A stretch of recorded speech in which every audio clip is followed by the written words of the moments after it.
Hi students, நம்ம இப்போ exercise 2.4ல 6 sum பார்க்கலாம். Find the condition that one of the roots கொடுத்துட்டு அந்த ரூட்ஸோட ரிலேஷன் தராங்க. Negative of other, thrice the other, reciprocal of the other கொடுத்துறாங்க. என்ன பண்ணுவோம், இந்த கண்டிஷன் கொண்டு வரணும். கண்டிஷன் என்ன பண்ணும், நமக்கு அந்த ரூட்ஸோட அந்த வேரியபிள்ஸ் அங்கே இருக்கிறதால தான். இப்போ ஃபர்ஸ்ட் என்ன பண்ணுவோம், நமக்கு வந்து அந்த ஏஎக்ஸ் ஸ்கொயர் பிளஸ் அது இது a x square plus b x plus c இந்த ப்ராப்ளம் கொடுத்துறாங்களா. ஃபர்ஸ்ட் சப்டிவிஷன் போயிடுறேன்.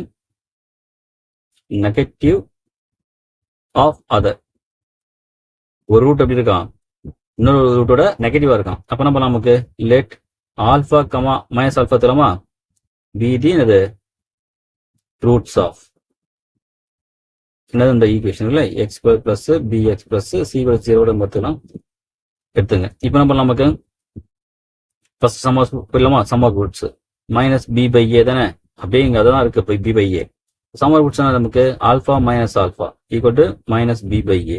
ஆல்பா மைனஸ் ஆல்பா ஆகும் ஜீரோ இல்லையா, மைனஸ் பி பை ஏ. இப்போ கிராஸ் பண்ண ஆகும் ஜீரோ டு ஏ ஜீரோ. அப்போ ஆகும் பி ஈக்குவல் டு ஜீரோ. நான் மைனஸ் பி இருந்தாலும் சரி, அது பிளஸ் பி ஆகிட போகுது. இதானது இஸ் ரிக்வயர்ட் கண்டிஷன். சரிங்களா, அதாவது ஒரு ரூட் இன்னொரு ரூட்டுடைய நெகட்டிவ் இருக்கு வச்சுங்க, அப்ப கண்டிப்பா நான் கண்டிஷன் பண்ணது பி ஈக்குவல் டு ஜீரோ. இதே இப்போ செகண்ட் சப் டிவிஷன் போலாமா. Thrice the other.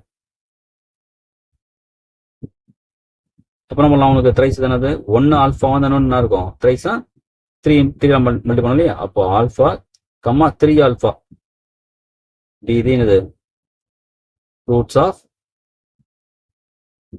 அந்த a x plus b x plus c வச்சுருமா.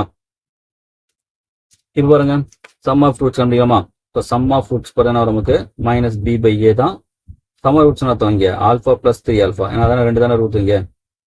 அப்போ மைனஸ் பி பை ஏ. அப்போ இன்னும் 4 ஆல்பா வருமா, 4 alpha equal minus b by a. அப்போ ஆல்பா வேல்யூ வந்து நமக்கு மைனஸ் பி பை 4 ஏ வந்துருமா. இப்போ நெக்ஸ்ட் என்ன பண்ணலாம், நமக்கு ப்ராடக்ட் ஆஃப் ரூட்ஸ் முடியும். இப்போ ப்ராடக்ட் ஆஃப் ரூட்ஸ் ஃபார்ம் வந்து சி பை ஏ. அப்போ இங்கே ப்ராடக்ட் ஆஃப் ரூட்ஸ் வந்து alpha into 3 alpha c by a. அப்புறம் 3 alpha square equal to c by a. நம்ம தான் ஆல்பா வேல்யூ தரும் இல்லையா. இப்போ 3 into minus b by 4a whole square equal to c by a. அப்புறம் 3 இன்ட்டு பி ஸ்கொயர் வருமா by 16 a ஸ்கொயரா by c by ஏவா. அப்போ ஸ்கொயருக்கு ஏ கேன்சலா. அப்புறம் 3b ஸ்கொயர் ஈக்குவல் டு 16 நமக்கு 16 இங்க கே ஒரு ஏ இருக்குல்ல, இந்த ஏ சி இதான் வந்து இந்த கண்டிஷன். அவ்வளோதான் சரி. Is required condition. Next is third subdivision பார்த்தீங்கன்னா reciprocal of the other.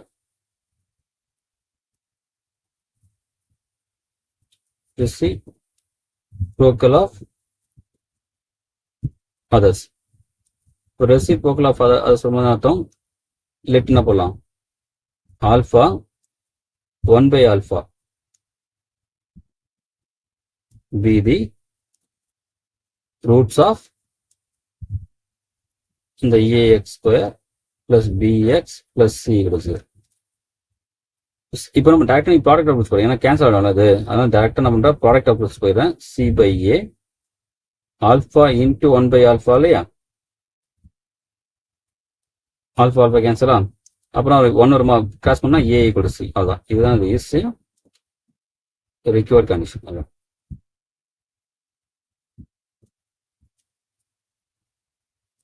சரிங்களா. 3 ஃபர்ஸ்ட் ஒன் பார்த்தீங்கன்னா சம் ஆஃப் ரூட்ஸ் கண்டுபிடிச்சா போதும், கண்டிஷன் வந்துடும். செகண்ட் ஒன் நமக்கு இந்த சம் ஆஃப் கண்டுபிடிச்சு அதில் ஆல்பா வேல்யூ நம்ம ஃபைண்ட் பண்ணிட்டு ப்ராடக்ட் ஆஃப் ரூட்ஸ் சப்ஸ்டிட் பண்ணும். தேர்ட் பார்த்தீங்கன்னா ரெசிப்ரோக்கல் சொல்லும் போது நீங்கள் ப்ராடக்ட் ஆஃப் ரூட்ஸ் கண்டுபிடிச்சா போதும், இது கேன்சல் ஆகும்.